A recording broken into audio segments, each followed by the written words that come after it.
Break के बाद 10 का दमदार ट्रेड में आप सभी का स्वागत है। इंडेक्स ट्रेस होकर 19439 और नीचे आया है और बैंक निफ्टी आपकी स्क्रीन पे 44750 पे और बैकफुट पे आके ट्रेड करता हुआ इस वक्त हम एक खास चर्चा में है। इस वक्त खास चर्चा लंबे प्रोस्पेक्टिव से निवेश के लिहाज से श्री NJ कुमार साहब के साथ।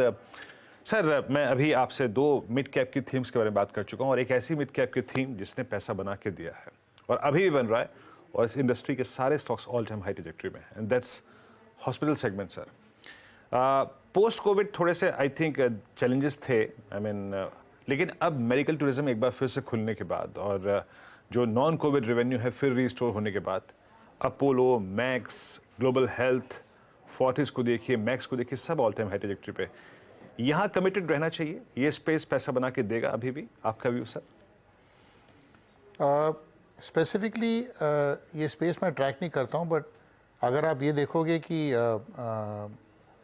Normally the kind of facilities that we have seen have sharply मतलब काफ़ी इनमें बढ़ावा आया है जो फैसिलिटीज़ इंडिया में सेटअप हो रही हैं एंड सारे ग्लोबल प्लेयर्स इधर हैं, सारे private equity players this particular space में फोकस करते ही हैं, तो उस फोकस के साथ इन्वेस्टमेंट्स भी हो रही हैं एंड आई थिंक ये space will continue to be buy on dips. हालांकि अभी के लेवल्स थोड़े इन्फ्लेटेड हो सकते हैं, बट हर एक करेक्शन में ये लेवल में पैसा आएगा and this is a round the year space. During Covid इसमें थोड़ा ज़्यादा उछाल आ सकता है during periods like that, but otherwise मेरा अनुमान ये है कि जब भी कोई करेक्शन आएगा ये डिफेंसिव स्पेस में पैसा ज़रूर आएगा।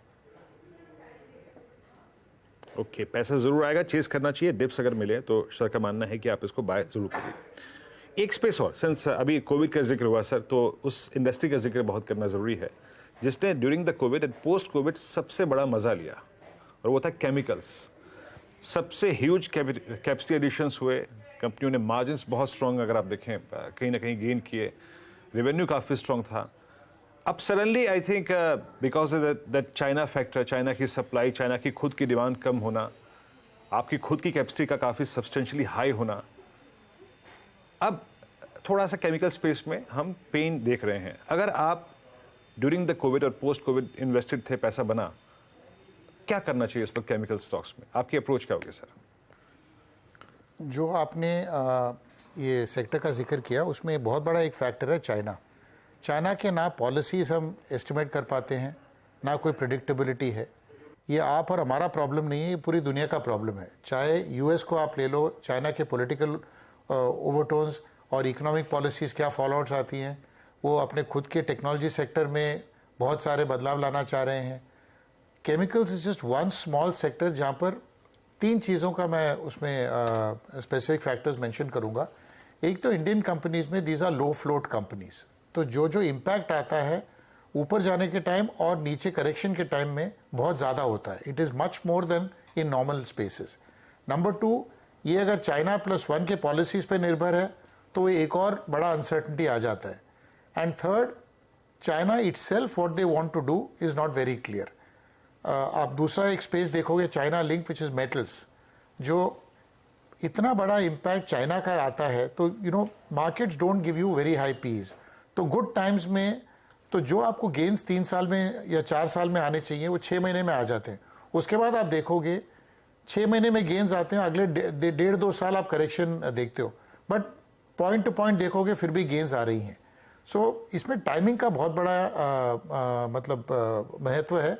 और अगर आप केमिकल्स या मेटल्स देखते हो which are so China dependent, people will tell you कि when the mood is the most pessimistic you buy, and जब मूड बहुत ऑप्टिमिस्टिक हो तो आप बेचो। मतलब बिल्कुल काउंटर इंट्यूटिव है ये, मतलब ये नॉर्मल सोच के बिल्कुल विरुद्ध है। लेकिन क्यों ये बोला जाता है? क्योंकि कंसेंसस जैसे बिल्डअप होता है, ये स्टॉक्स में डिमांड आता है तो the rise is vertical. Like when everybody turns bullish you have to sell off because they are so dependent on policies. तो मेटल्स और केमिकल्स में मैं यही बोलूँगा। हालांकि अभी अगर डॉलर इंडेक्स देखोगे which is a more lasting impact on metals have turned bullish, and there is one other factor मैं बोलना चाहता था कि normally high interest rates के बाद जब interest rates peak out, then the world moves towards real assets, whether it's real estate, capex, capital goods, etc. That gives its own demand for metals.